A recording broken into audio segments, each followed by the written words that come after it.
Welcome to CG Spectrum's webinar looking at what it's like inside the life of an anime artist.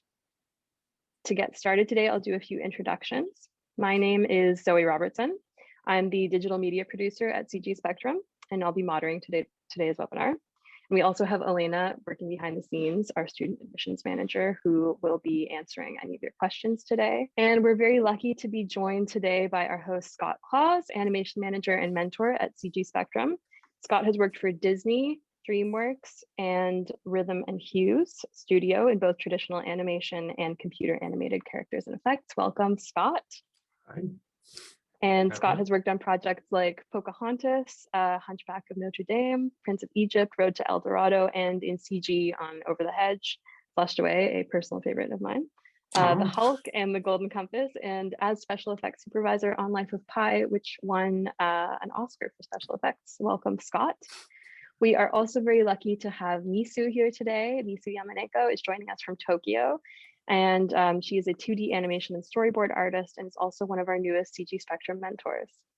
Misu has worked on popular anime productions like Pokemon Sun and Moon, Promised Neverland, Vinland Saga, Overlord 2, Natsume's Book of Friends, and Merc Storia. And Misu has also worked as a storyboard artist and motion director for the video game Bleach Brave Souls.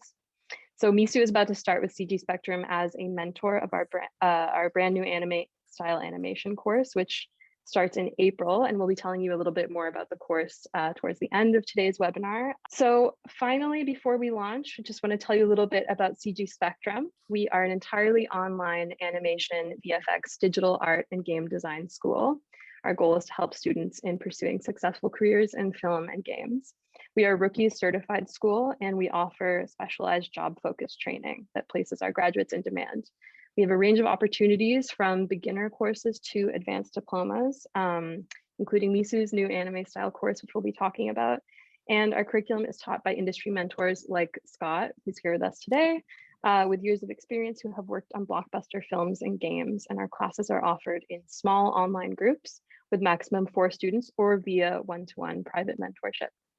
So with that, I will hand over to Scott and our guest Misu so we can hear about what life is actually like as an anime artist. Hey Misu, nice to see you again. Yes. We're old friends, we go way back. So first question, how did you end up in Japan and get your start? Okay, so actually it's not like a crazy story or anything. I'm from Italy. And in Italy, we don't have a lot of school for animation or professional school for animation or anything. So I decided after high school to go to Japan and study animation from professional, especially Japanese animation, because I really like movies from Studio Ghibli and Miyazaki's movies. One of my favorite is La Piuta and Castle of Cagliostro, Lupin III. And yeah, I decided to go to Japan after high school. But I used to go to Japan during high school, during summer holidays, because my family had Japanese friends. So I usually went homestay and I started learning Japanese language. So the first time I went to Japan at 16 years old, I saw that knowing the language was necessary for everything. And I really liked the culture, and I started studying the language first, and then I was like, maybe I should try to study in Japan at university. And yeah, I tried to apply to university and in Tokyo, and I applied. It's a very small university in Tokyo, and I studied there. That's basically how I end up in Japan. Where did you learn Japanese? I studied in this university called the Digital Hollywood University. The name is very nice. it's very American. They do it because they have some connection with California University. So a lot of Japanese students go there to study VFX or cinema, and they want to appeal more to Japanese people than want to help them to study English and go abroad. And so it was a school that it was very open to foreigner compared to other school. And yeah, but everything was in Japanese. So when I tried to apply, like there was no English um, description or anything of the courses. So I had to study Japanese before like going to the school. You think it's pretty important to be able to speak Japanese and understand it Yeah, to be able like to work in yeah, Tokyo? yeah, it's impossible if you don't know Japanese. I mean, if you go to big company like maybe engineer company, um you don't need Japanese, but like it's very difficult for the culture and everything, like when you go out with friends, if you don't know basic Japanese. Sure. Yes. So what do you think was your first big start, that your first big break in the industry, and how did that happen? uh I don't know if it's really a break in the industry, but like my professor at school, they give me opportunity to do internship. Mm, and and the first internship, it was just like in betweens, and I didn't get any money out of that, but it was just for learning. So I was so happy like that they give me opportunity to study, because it was just studying, it wasn't really working. But they really took the time to explain me how to do in between properly. And I worked with someone that was in charge of the movies of Evangelion, the new movies. So it was a very good like opportunity. So maybe that was the first break in the industry. And then this is for anime, but then at the same time I applied to another internship that is HAL Laboratory from Nintendo. It's the company that make Kirby. And I applied there for character design internship, and I got selected to go there. It's a remote place in Yamanashi, in the prefecture of Yamanashi outside Tokyo. It's near Fuji, and they pay for everything, like transportation fee, and they offer us buffet after the internship. It was awesome, and that was a very good opportunity to learn. At the same time I learned anime, so drawing skill for animation, but at the same time drawing skill for video games. It was a very good opportunity. So this is the first opportunities as internship. And then as work, when I got inside a small company in Japan, I end up like being an assistant to a storyboard artist. He's like probably 80 or something. It's very old, but he's like a professional. He worked with Miyazaki on Castle of Cagliostro as an in-between animator.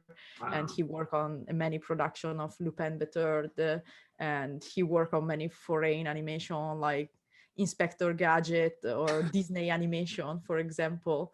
um, I don't remember, maybe something like probably DuckTales or Chip and Dale Probably. animation, like the very old one. So I was so happy to work like with a person like him, and I worked with him, and he taught me a lot about storyboard. So that's when I start working and doing storyboard professionally. Yeah, it's called Econte in Japanese. And yeah, that was probably the first experience. So it sounds like it was a nice mixture of, you were really focused and really prepared, but then you studied. You did studying, and you said, well, now that I know what I want to do, now I'm going to have to focus on that so that I Yeah. can get the things I wanted, which we always recommend. Yes, yeah. So at first I didn't really know what I really want to do, like, because I really like animation, and but I like video games as well. So I want to do both. But of course it's at first it's impossible to do both things at the same time. So I started with with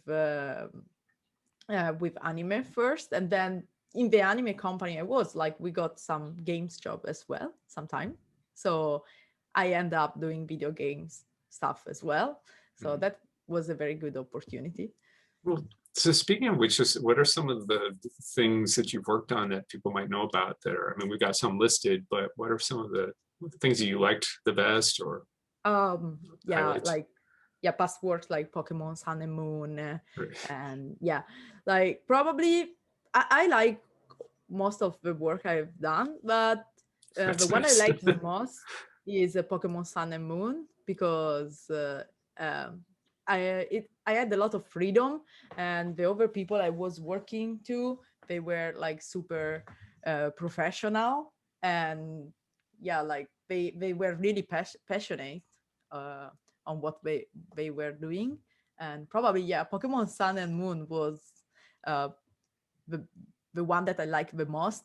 But at the same time, I got so much pressure because because it's famous internationally, right? So I didn't want to screw up.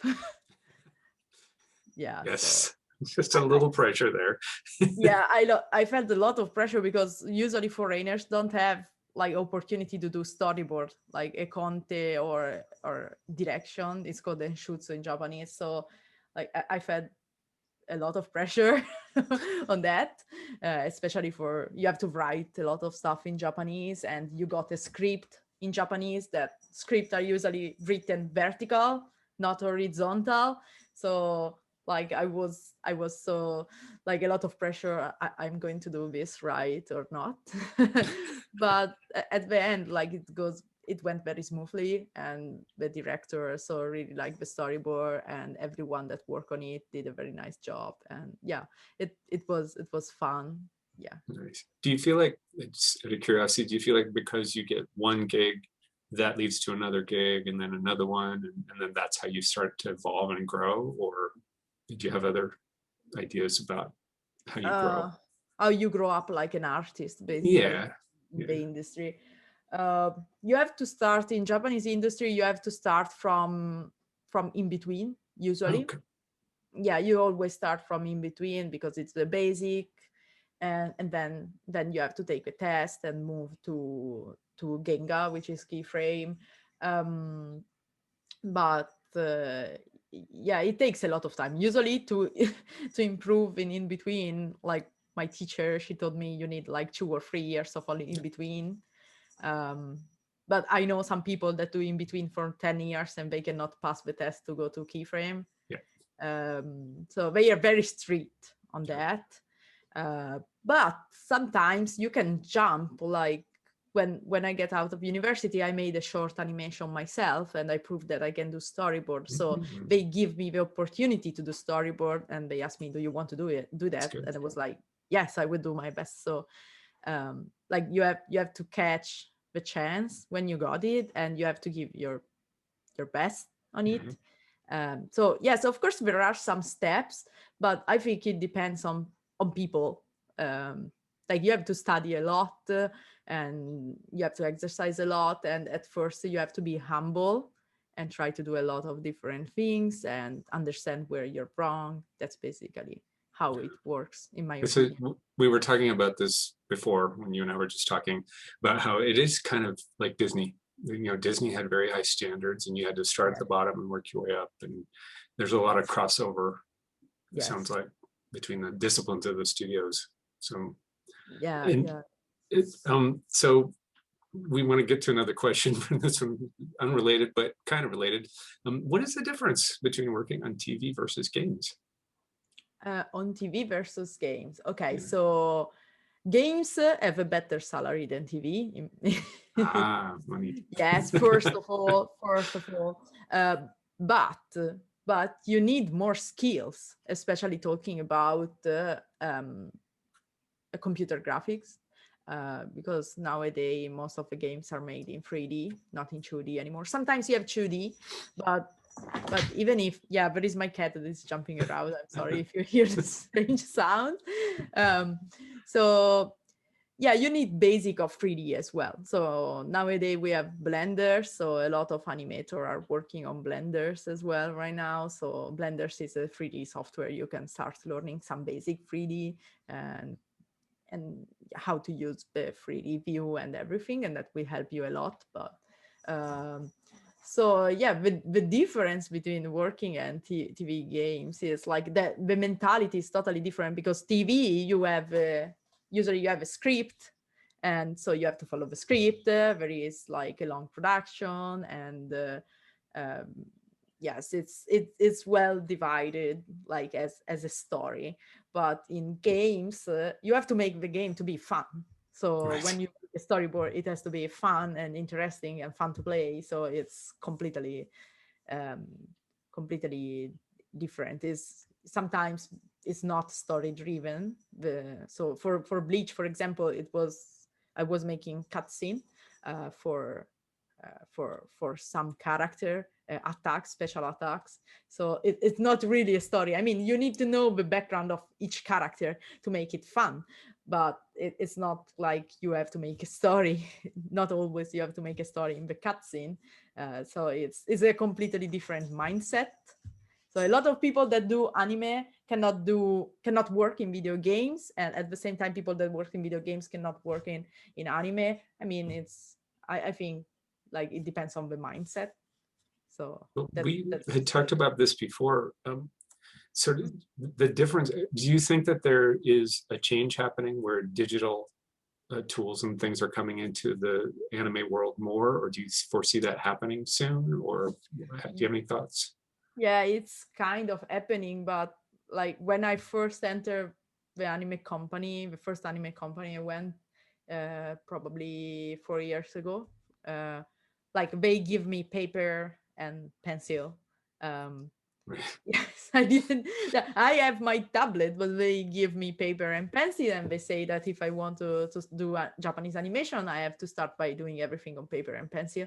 Even when I did internship, I did all the in between by paper. So if you mistake something and you use the eraser, like the paper is bad, so you have to throw it away and draw again from zero because they want it to be perfect. So you shouldn't use your eraser. Never.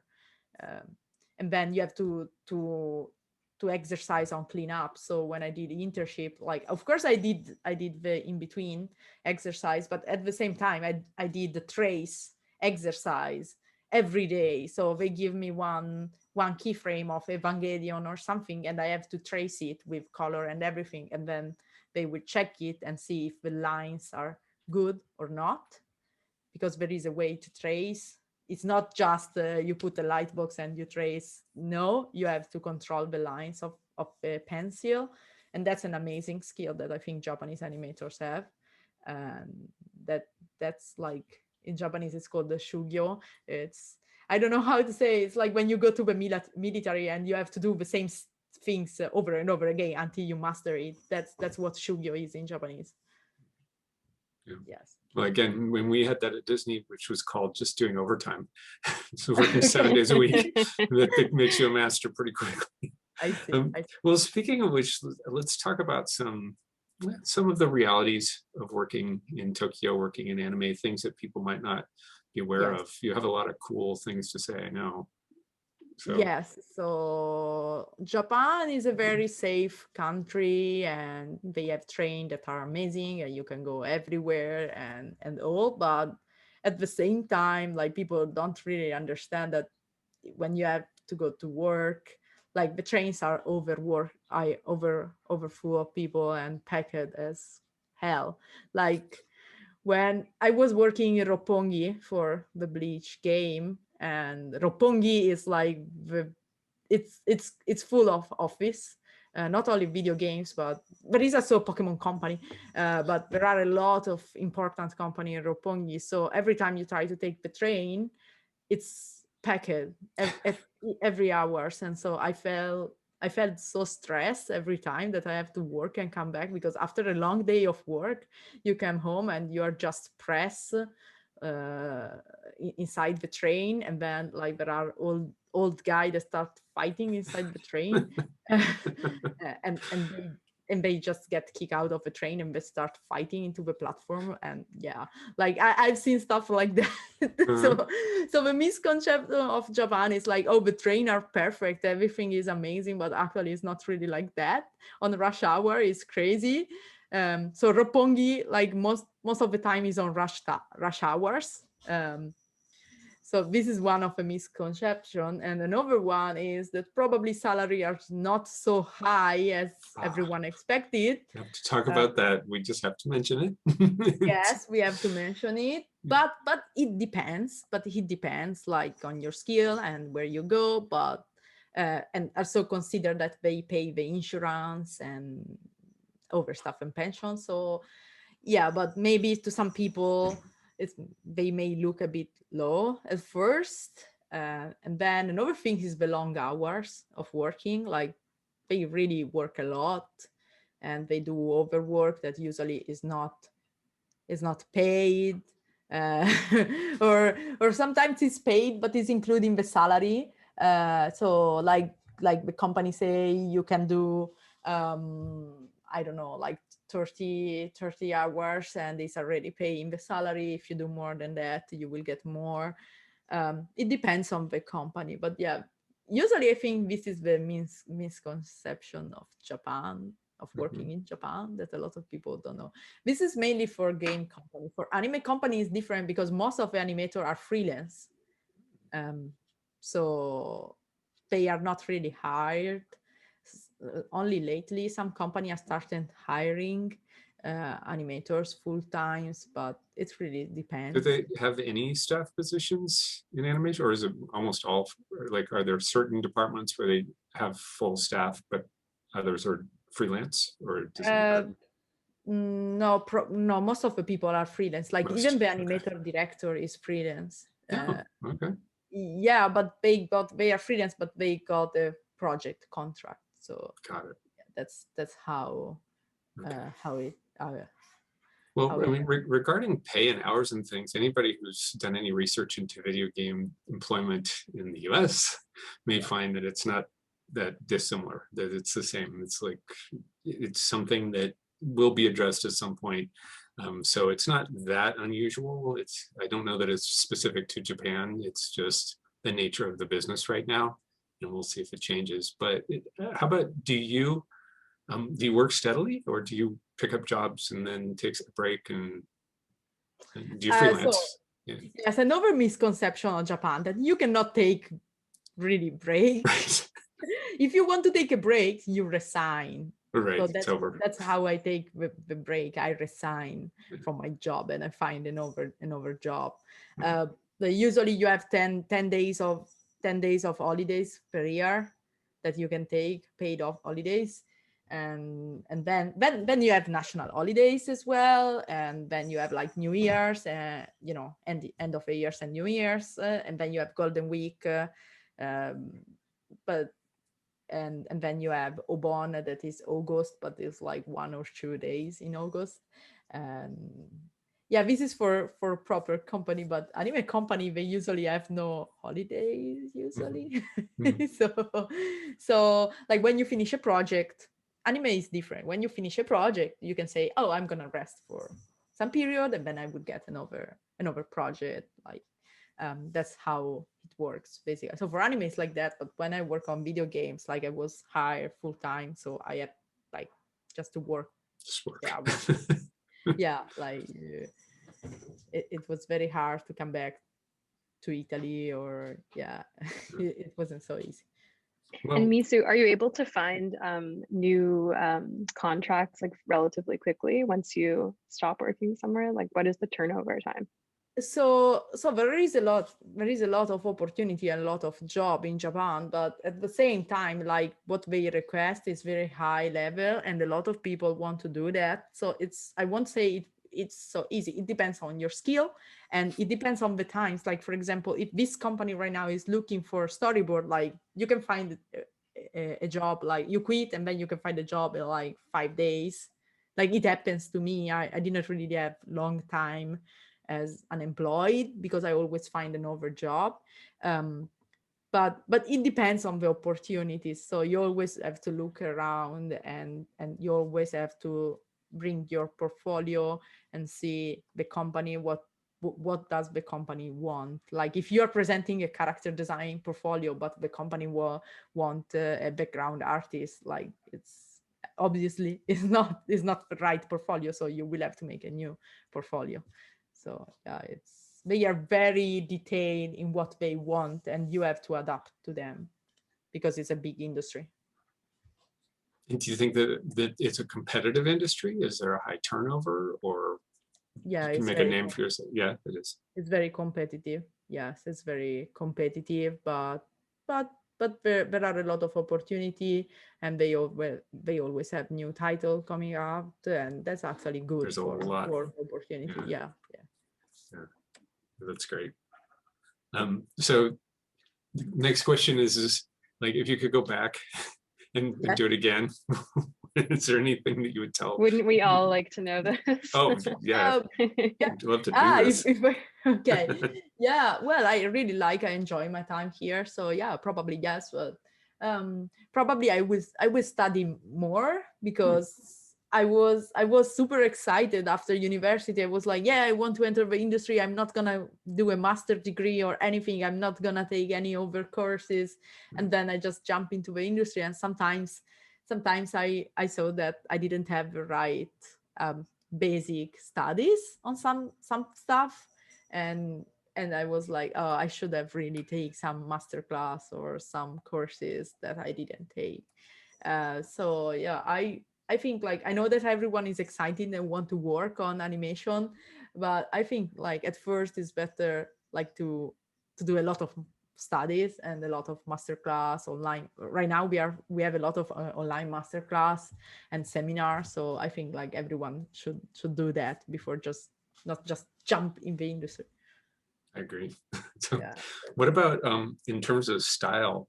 Do you think someone can come right out of school and jump right into doing the anime style, or do you think you need other skills as well as?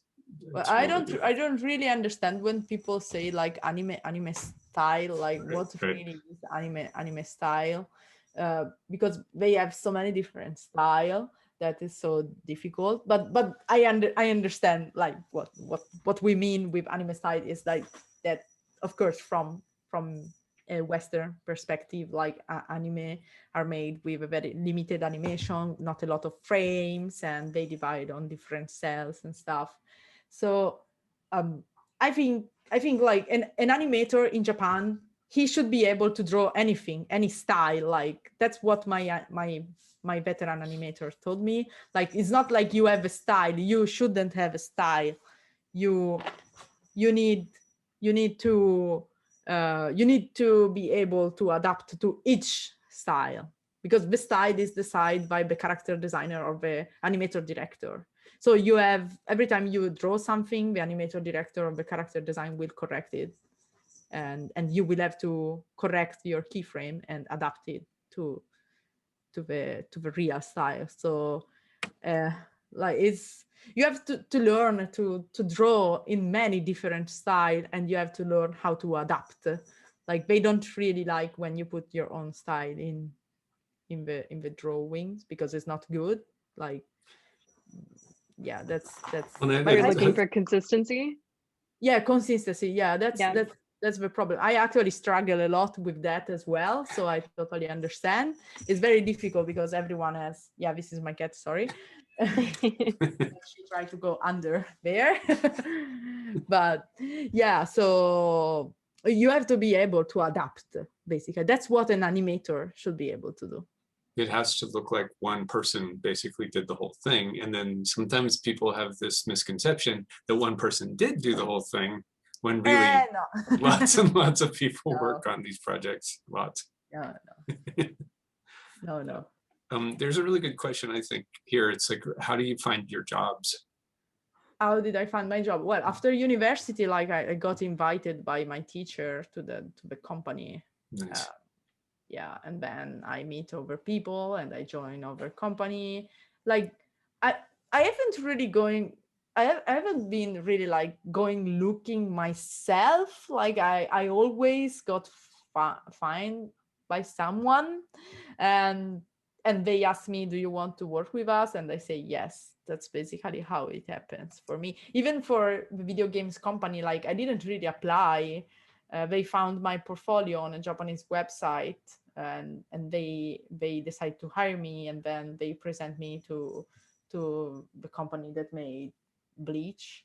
And so they asked me, like they really like my portfolio, and they did a very small interview, and they were super excited. Like I got the answer like in 2 days that they say yes. So that's how it worked. It seems like one job tends to lead to another. It's students, I find the hardest part is I just need that first break, the first step, and then from then on it sort of comes, and you don't have to work quite as hard. But that's interesting. Yeah. So I I got refused by many companies. Yeah, that's a So good point too. it's necessary to say that when you see someone that is successful and work on something that is famous, like it has a lot of, he or she has a lot of, you know, failure, he fails in way back. So yeah, I got refused from many companies, but then I got accept from other companies. So yeah, like, Yeah. you know, it's sometimes you got refused not because you're not good enough, but because probably they found someone that Yeah, that has different skill, and so he got selected before you. Or maybe they look at the portfolio and say, okay, this person has a really strong style that maybe cannot fit this production, but maybe he could fit another production. So I know it's depressing, but I think everyone should never be depressed and should work hard and find other job. Like, you can find your place somewhere. it's just not a good match sometimes, and you wouldn't be happy there. You just don't realize it. And most of the time is just the match. Yeah. It's really, that's the point. Yeah. Well, And Scott, you can probably speak to that being like a universal experience as well, working in the States. Oh, absolutely. Yeah, Yeah. no, that's not only at the anime industry. Yeah, no, I applied for Disney twice and they said, no, we like you, we just don't have anything. And then when I got in for Pocahontas, I didn't even apply. They just said, start Monday. We just need you right now. We know you can do it. You don't have to keep trying to. Yeah. Well, so I'm very curious to talk to you about your position at CG Spectrum, teaching for us. Are you excited? Yes, super excited. Because I see that there are a lot of people that want to try to make like kind of animation, and of course you need the basic of animation, and the basic of animation that you can learn from Scott is it's global, right? It's the same for everyone. It's not like that Japanese animation has a different basic. No, like when I was in school in Japan, I learned from the Survival Animator's Kit, that is the American book, so English book. So like even my veteran, exactly, that's Always like, keep it handy. Like my Japanese teacher say that is like the Bible for animators. So like there is this misconception that Japanese animator just study from zero on their own style, but it's not true. Like animation is global, so everyone starts from the same, like the basic concept is the same everywhere. Then Japanese animation is a bit different because it's very limited animation, and to save time and cost they use some techniques, and they have a different timing, and they don't like to move a lot, for example, in full animation.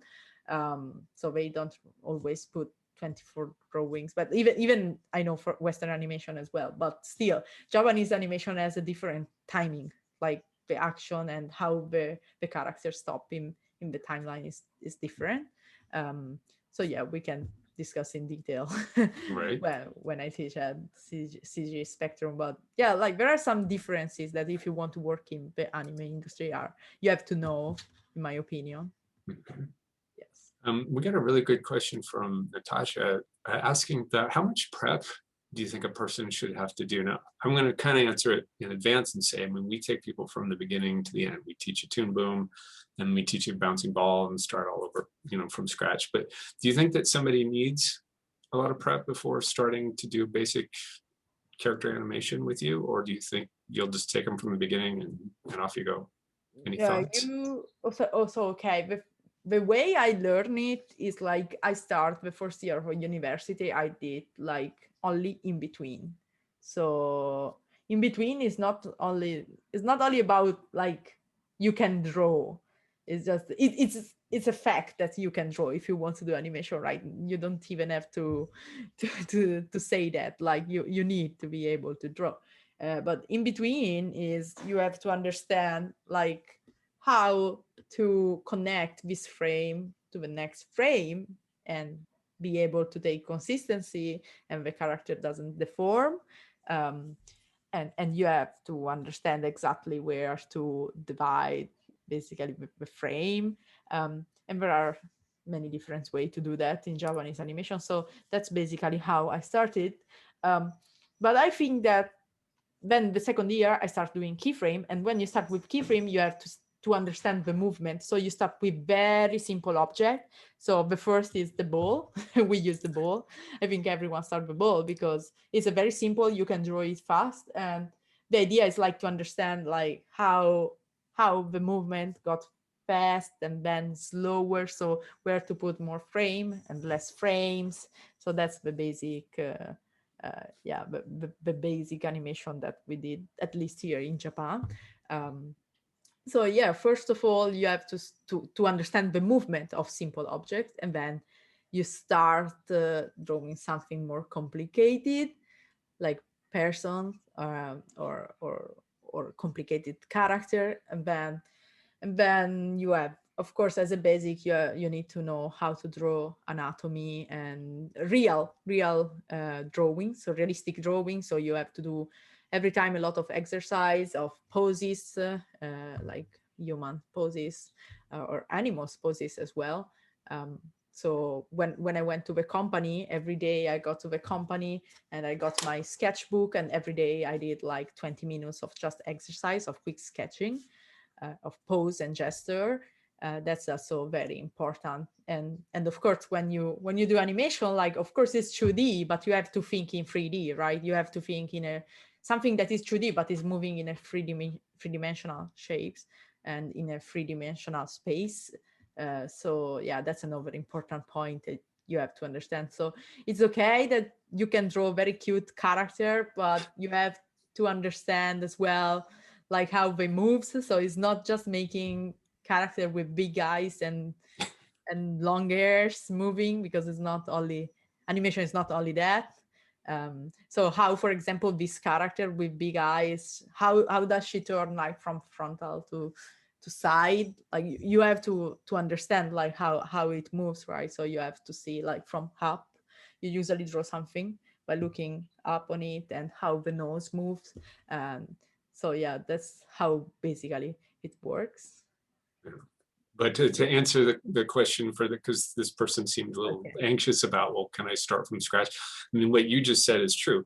You should be drawing already anyway, but if you can draw, if you have a basic understanding of computers, we're going to take you from bouncing ball all the way to the end, and you should be just fine. So don't let it scare you. Yeah. So sorry, I just explained it very long. But no, that makes perfect sense. Yeah, just to reiterate what you just said. Yeah, you have to start from the basic. Like even if you are very good at drawing, like, you usually have to start from the basic, because if you are good at drawing, it doesn't mean that you are good at moving objects. So makes perfect sense. Yeah. I'm going to explain a little bit about the course, but if you guys have any more specific questions, please feel free to put them in the Q&A and we'll try to answer as many of them as possible. Misu's course, which is starting in April, you can learn the fundamentals of 2D animation, focusing on anime style, of course, using Toon Boom Harmony with Misu as your mentor, which is very exciting. It's a 9-month diploma, and that includes a weekly live Q&A with Misu. We just talked about this a little bit, but the prerequisites are essentially having a strong interest in anime and then having basic drawing and computer skills, and Misu will be a great guide to take you from there. And it's a pretty unique opportunity. It's the first time we're offering a course like this, and there are limited seats. So if you are interested, I highly encourage you to check it out, because there are limited seats. And we've already begun enrollment. So if you are interested, get in touch. We had a few questions at the beginning that we've built into the slideshow. So we'll start with those. And then other than that, it seems like there's a few questions about just living in Japan and working in Japan, as well as the industry. So we'll try to get to as many as possible. So to begin with, I think we sort of touched on this, but your drawing skills, were they excellent before learning anime, Misu? No, I was terrible. So I love an honest answer. Yeah, I was thinking myself, oh, I'm good enough. But then I came to Japan and I see like veteran animators, and I was like, oh, I'm not that great. So the thing is that you have to understand that you're not amazing yourself. That's you have to understand that at some point you will understand that, but you shouldn't be depressed. Like, it's a good thing that you understand that you're not good, so you should improve. So you study and you improve. So that's basically like, I wasn't very good. I never, like before coming to university, I never studied drawing, like never. I just draw myself at home. Like I really like to draw cats because I like cats. Um, but yeah, I was very naive because I just like to draw what I like. I didn't do realistic drawings, for example, and that was my bad because I didn't really like realistic drawings. But it's essential, right? It's the basic, you need to know that. And then I learned that at university, and I understand that I have to draw more and do a lot of pose and gesture every day. So yeah, like I didn't have excellent skill like before coming to Japan. So I studied a completely different things at high school. I just studied ancient language like Latin and Greek. So it's completely different subject. Got it. Did you learn any specific software or digital drawing before pursuing anime? Not really. Like I just learned by myself how to use Photoshop. Mhm. Photoshop and I started using Clip Studio Paint as well because it was getting popular later, and it's very cheap and it's very easy to use. And yes, mainly by paper and Photoshop. I started with a tablet, a very small tablet. uh, and then when I moved to university, I studied a software that is called Retas Studios, that was developed by the company that made Clip Studios, but now they shut down the Reta Studio department, and like you have Clip Studio now that can do animation.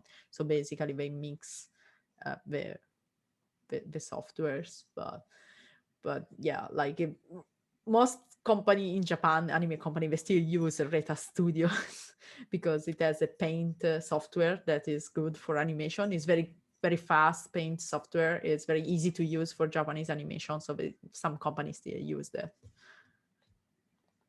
Okay. How many anime pages per month do you average? We were talking about this a little bit before. Yeah, so I wasn't really like I did animation, but like Sakuga, like Keyframe. But at the first job, I didn't do only that. I did a lot of stuff. Like I did 3D as well. I did a storyboard. I did layout. I did a lot of stuff, even composition in After Effects. But usually, an average is that you have to do in 1 month. You have to do 100 cuts to. People say to survive from the cost, but from the living cost in Tokyo. But actually, some cuts are more expensive. So you can get more money than what usually is supposed to be. So, but usually if you want to improve and become better in Japan, they say 100 cuts a month. It's pretty crazy, but depending on the cuts. But if you want to improve and get super good at it, yeah, 100 cuts. But I don't usually do 100 cuts a month. I can't. It's too much. But I did once in 2 days. I did like 30 pages of storyboard. Wow. When you're young and carefree, Yeah. you can do these things. After a while, they don't Yeah, work. like because they challenge me. So it was my first job, so they challenge me and they are like, oh, we will never be able to do that, so the client won't, like the client will leave us, and no one will be able to make this storyboard in this short time. And I end up doing the storyboard, and so we end up to to surprise Just the to client. prove a So point. Yeah. I can do this. so no, I was so upset because they say, oh, you cannot do that. And so I show them I can do that. And it was very like, it's not a storyboard like the one in Western animation. It's like very draft, very draft, but it has the important point of each scene and cut. And for them was totally okay. They like it. So yeah, like I like to challenge myself. Clearly, yeah. To that point, I believe Luis asked, what methods can you use to improve your production output? So Um, including software or maybe some other just tips and tricks. Yeah, of course, the 3D software. For example, I talked about Blender before, and yeah, Blender is an amazing software. So you can, for example, you can make layout of background in perspective, and then you can move the character in perspective. Um, it's good. Also, like on Clip Studio, you have a lot of grids and perspective grids that you can use, and that helps you a lot to make backgrounds. But as well, if you don't know the basic rules of perspective, even if you have the grids, like you can you won't be able to do anything. Like I'm very bad at perspective as well, and sometimes I mistake. So you have to study from the basic, from zero. So it doesn't mean like, oh, we have a perspective on Clip Studio, so we can draw a background. No, like you have to understand where the high level is, and how the perspective starts, and how to take it. So yeah, so of course there are a lot of software that and tools that can help you, but you need to know the basic. Yeah, and practice. I had a student Practice a once lot. who asked me, where's the button you push to make this walk, make the character walk? Where's the button? It's like, you create the button. You I'm have the to do it button. yourself. Yes. Yeah.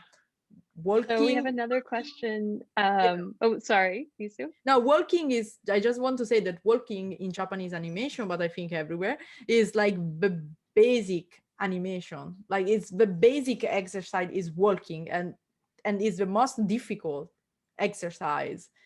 So we took a lot of weeks to do the walking exercise at school, because it takes a lot of time, and it shows you like how if you understand everything about movement, and about like, for example, human juncture, like all the structure of the body and how it moves. So when, as an exercise, when you are in anime studios, they always as a test, they let you do the walk, and they look at the walk. If you cannot draw the walk, it means you're not good. So it is one of the most important exercises in animation. What do you think about the new platforms, Webtoon and Tapastic? And do you think that these will be changing the anime market? Okay, so Webtoon and Tapastic are different. Like I know that in US they are, or even in Europe, like they are very famous, but in Japan they are not famous at all, and no one still use it now, because Japan has their own app and their own stuff that they like to use. They are very traditional on some way, so they want to use their traditional stuff.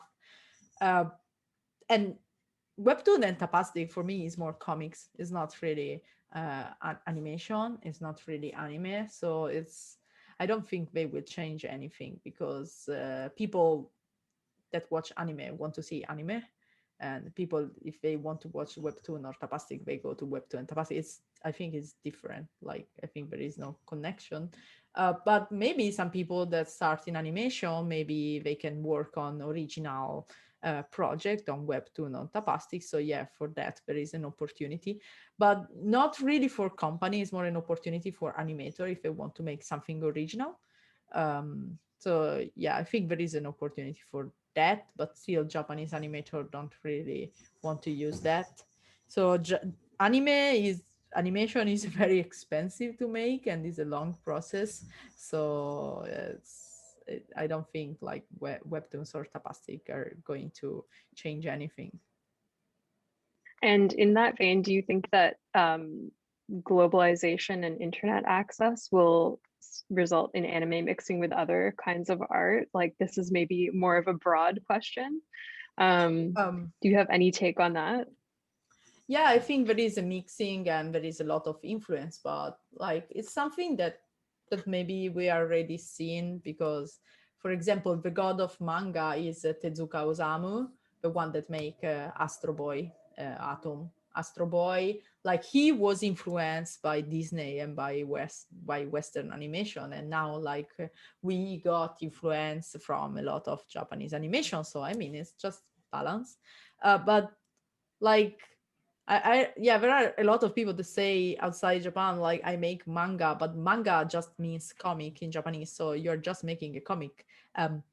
The fact that you are influenced a lot by Japanese style, like for example how they divide sequence and sequence and panels and everything. Yeah, that's just an influence, but it's not like manga is a real style in my opinion.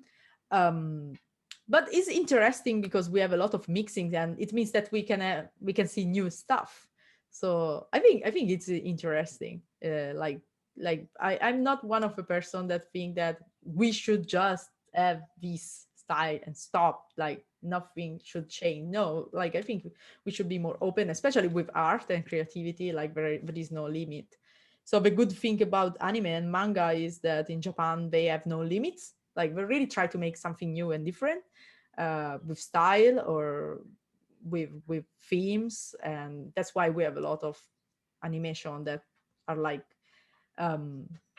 they are not for teenager, or they are not only for teenager or kids as Right. a genre, as a target. Like it's obviously like Evangelion is not made for kids. So like I really like that they try to differ, to make something different. But for Western society, like big companies are still think that that like animation is more for kids. So it's still a bit different, but I know that things are changing. I think hopefully that answered your question, Divya. We also had a question, which was, do anime artists switch between manga and anime? But what you're saying is that it's essentially that manga is the format more. So they're not really comparable in that sense. Yeah, like I think like manga is just comic, but the difference is that they don't have limits. So Right.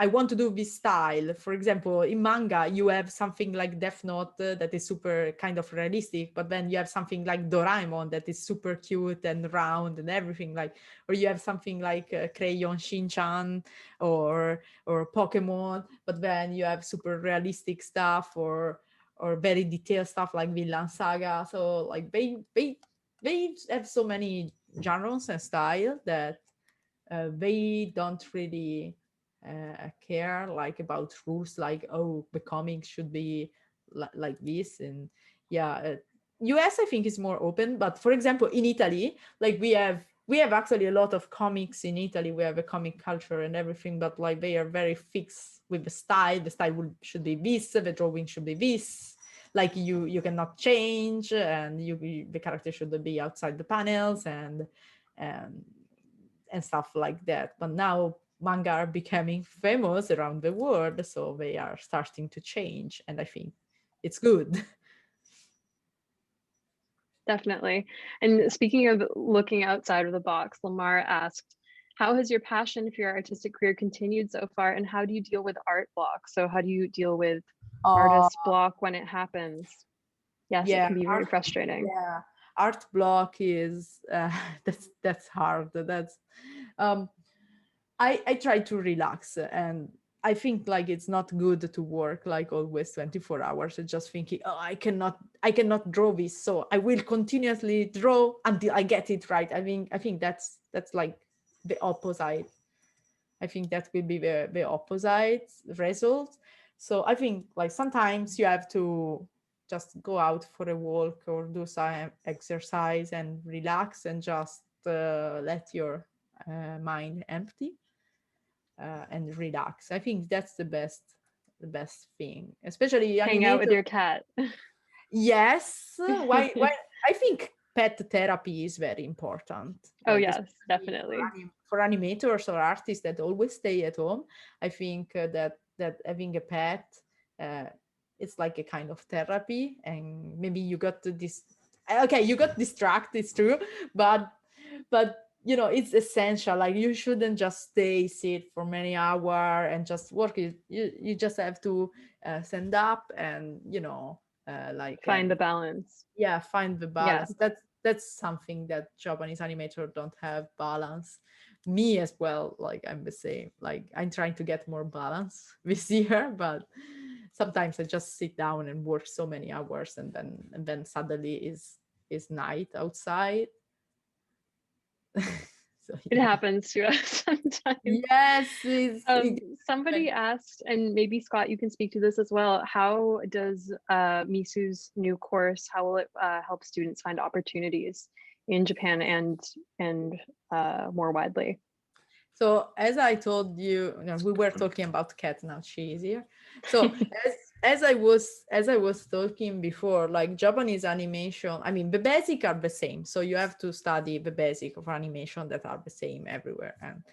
And but there are some differences in timing and how to make the layout and how to put the cells and the terms used in Japanese language that are a bit different. So what I'm going to teach you will give you opportunity to understand more how a Japanese Japanese anime production works.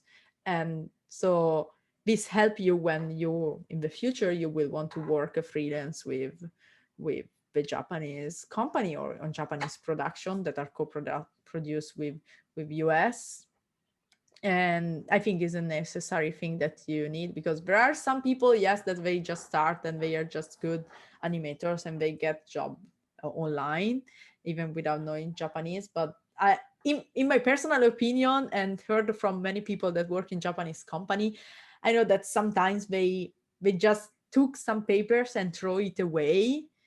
Some drawings, they throw it away because Western animators, they always make like full animation drawings, like 24 drawings a second. But for Japanese animation, it's not right. Like for them, sometimes if the character is moving too much, it's not good to see. And sometimes I agree. And so they just took out some paper and throw it like this is not okay. So maybe you can see a super cool animator on Twitter that is a foreigner, work with Japanese industry, but the truth behind in the production is different. So you have to learn like how exactly is to produce something for them. So this is one example. So you have to understand that they put limited animation frames because then they will have a cost.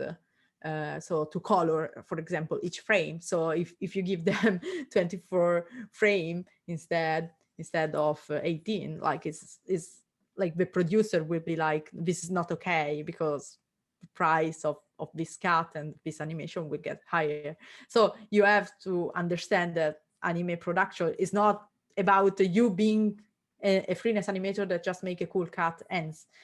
No, it's anime production is made by a lot of people that have to work together, that tend to understand each other's, that have to help each other's. So that's what I can help everyone to understand during the class. And of course you will study about timing, and I can give as well advices on how to adapt your style and how to draw. Great. We're just hitting our hour mark right now, so we'll have to sign off. For the questions that we didn't get to answer, we'll try to get to the rest of them and send some answers to you guys. Great questions. Thank you, Scott, and thank you, Misu, for this wonderful session. It's been very informative. I encourage everyone to check out the website, cgspectrum.com. It's on the screen. We have some really great, and it's on Scott's shirt. Yeah, it's on my shirt. I just have to, representing. We have really great resources available for free. So check out our website, and it's a good place to get started and reach out. We'd love to answer any of your questions. Enrollment for Misu's course is open now. And like I said, it is limited enrollment, so don't sleep on it. If you're interested, you just essentially need to be passionate about anime. So thank you for joining, everyone. Do you guys have any parting thoughts before we go? Yeah, I'm sorry I talk a lot. It's just that there is so much to explain about. If you take this class, then you get to get more of this. So you get a weekly live Q&A with me soon. Yeah. I could listen to this all day. So I was checking the question, like I can answer that question during class as well, like because some are very detailed. So yeah. So there you go. There's one perk. But exactly. We'd love to see you. Check us out. You're gonna have a great time. Yes. Yeah. The website is on the screen. Our email is on the screen. Thanks everyone for joining. Bye guys. Thank you. Bye guys. Talk to you again soon. Bye.